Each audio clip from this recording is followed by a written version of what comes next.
What's up, guys? It's David. I am back, and as promised, I will be reviewing books on this channel. So, this book, Fourth Wing, has been a popular book over the last couple of years, um, and I just wanted to do a book review. So, how I got into reading, I've read books off and on during my life. Not a great reader, but my wife is an avid reader, and her friends have been reading this book, and so I've been wanting to start reading more. So Fourth Wing has been kind of my first book back into reading a bunch of books. And I typically do nonfiction, but this time I decided fiction and to jump in the fantasy world. And I will tell you, this guy did not disappoint. I would definitely recommend reading this book. It's been an amazing read. I've read it twice already. This one and I think it's Iron Gate. Iron Flame. Iron Flame, sorry. I read that book as well. I have not read the third Onyx yet. I've got part way into that, but I'll be reviewing Iron Flame next. Uh, but this one, I really enjoyed this book so much. It was action packed, full of a lot of adventure, full of wild rides, full of just so many emotions jam packed in this book. And at first, it looked intimidating to me, especially because I'm not a person that reads a lot. So reading a book that's about 500 pages was intimidating, but I enjoyed every read, and I look forward to reviewing this book. All right, babe, what you got? Why this book? Why this book? I think if you need something just to kind of relax with, by relax, I mean, I would guess more so, I would say entertaining, because it takes you through a lot of adventures, a lot of roller coaster feels and emotion. But this for me was it was like, welcome back to reading again. It can be fun, it can be exciting, it can be adventurous, and you can really be a part of a group of people, I think, are like a community that really loves something and can discuss it together. So, what was your first thoughts about this book when you were reading it? My first thoughts about this book, I would say, wow, it's a lot. I really love the character development in this book.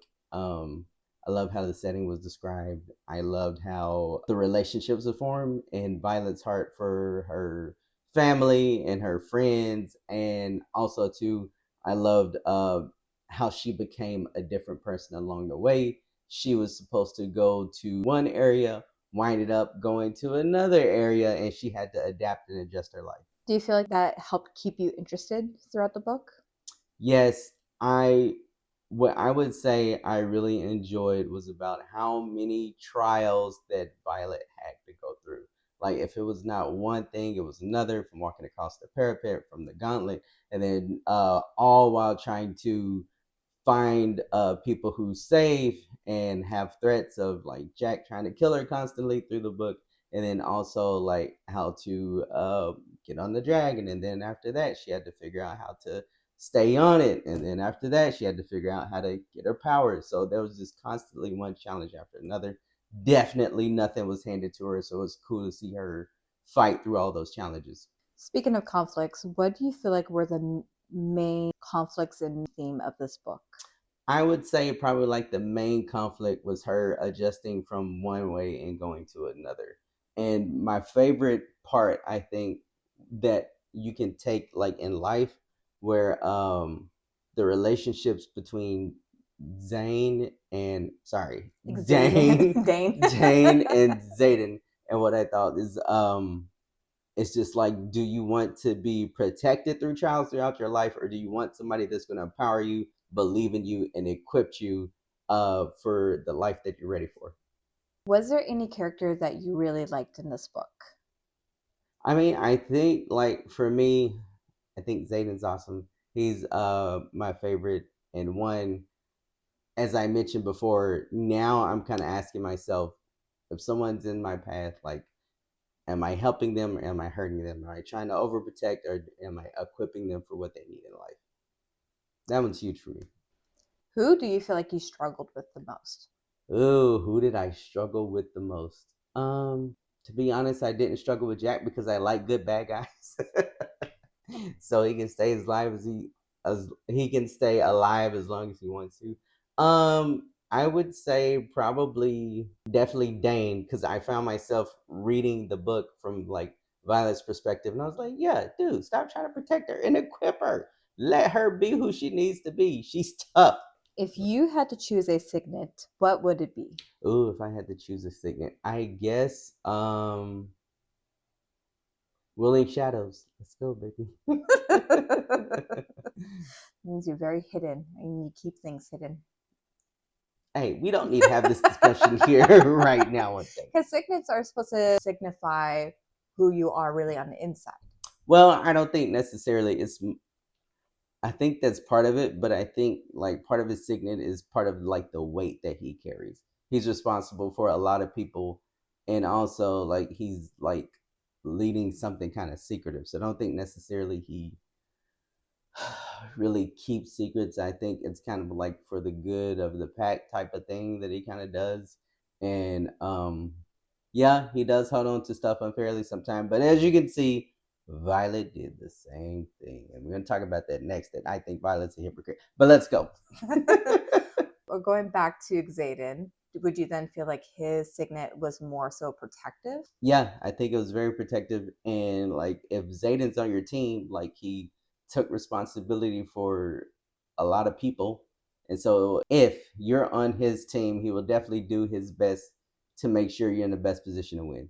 If you had survived the parapet and the gauntlet, Oh dear. what dragon would you want to be chosen by?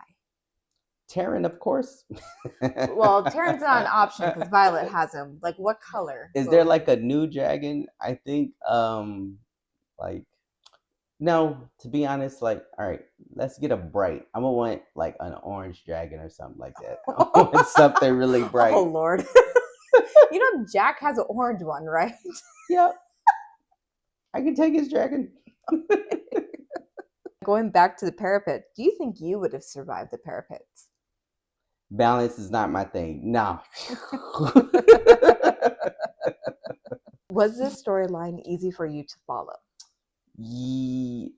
For the most part, the storyline was easy to follow, and I guess I did struggle at times with trying to imagine some of the things that happened. So I did find myself having to reread some things over again. It was kind of really hard to grasp. Definitely the second read through, I was able to grasp more of what was happening.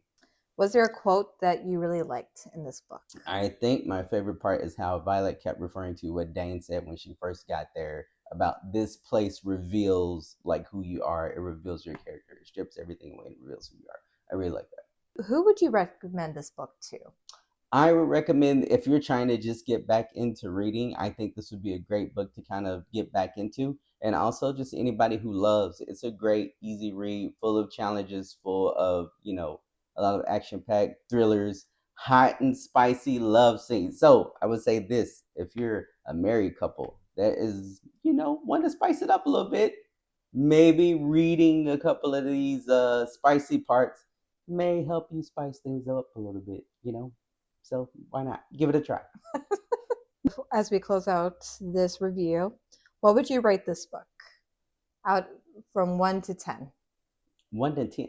Do we do 5 stars? All right, Oh, 1 to fine. 10, 9 out of 10 for sure. Probably 9 out of half of that. 9.5 out of 10. 9.5. Great. Yeah, I loved it. Enjoyed it. No qualms. But when we'll be back to discuss Iron Flame, I will definitely talk about how I believe Violet's a hypocrite. And that first 200 to 250 pages made me upset. Let's go.